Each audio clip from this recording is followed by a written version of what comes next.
하루하루가 살얼음판 같았던 상준이네 집. 장세라는 장영식으로 하여금 끊임없이 벌어지는 사고를 막고자 최후의 반찬과 비슷한 저녁상을 준비합니다.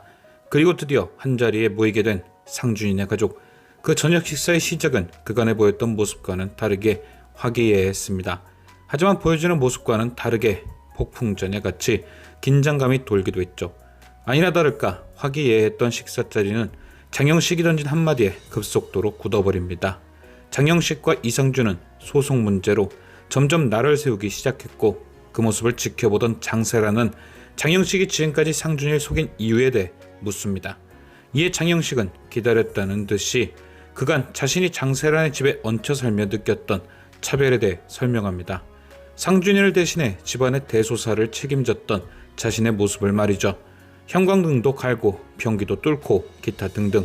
하지만 누가 들어도 그 정도의 일은 변명이 되지 않았습니다. 물론 시청자들도 전혀 납득이 안 되는 변명이었죠.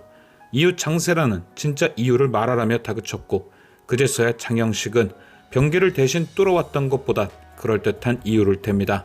바로 자신 아버지의 사망보험금 얘기와 프랑스로 유학을 갈 수 있었던 미술대회 얘기.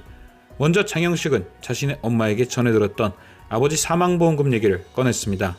장세란이 빚을 갚기 위해 아버지의 사망보험금을 몽땅 가져갔다고 말이죠. 당연히 장세란은 그런 적 없다고 얘기했지만 이미 장영식의 귀에는 장세란의 대답이 들어오지도 않았습니다. 질투심과 오해가 그의 귀를 막아놨기 때문이죠. 자신의 대학 등록금은 못 내줘도 상준이 비싼 옷은 사입했던 고모의 모습을 봤으니 친모의 말이 진실처럼 다가왔을 겁니다. 사실 여기서 살짝 어이가 없긴 했습니다.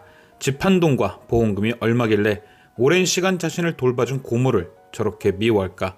돈으로 생색내자면 먹여주고 재워줘, 상준이가 결혼 자금까지 대줘, 장세란도 할 말이 많을 듯 싶을 텐데 말이죠.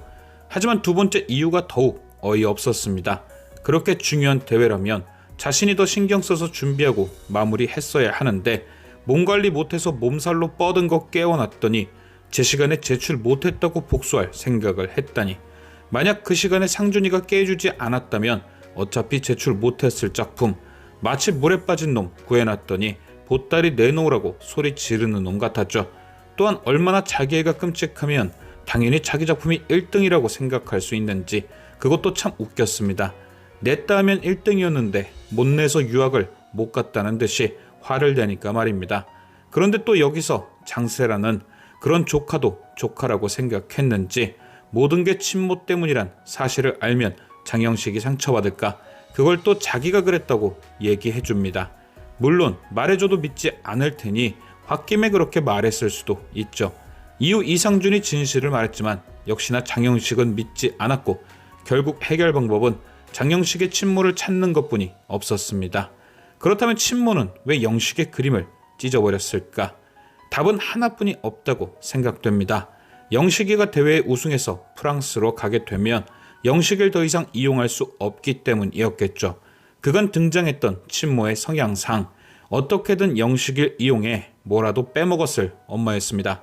가끔 전화의 용돈을 뜯어가든 영식을 이용해 장세란에게 돈을 뜯든 그녀에게 아들은 그냥 이용수단이었고, 그런 장영식이 프랑스로 가게 되면 더 이상 이용할 수 없으니 영식의 그림을 찢어버린 거죠. 결국 모든 진실은 상준이 영식의 엄마를 찾고 드러날 겁니다.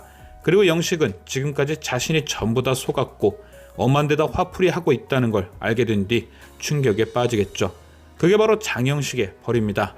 믿었던 엄마에게 뒤통수 맞고 평생 상준이를 괴롭혔던 죄책감, 물론 법적인 책임도 다 져야 할 테고요. 과연 매일같이 화가 나 있는 장영식의 최후는 어떠할지. 지금까지 시청해주신 여러분께 감사드리며 아재TV는 또 다른 리뷰로 돌아오겠습니다.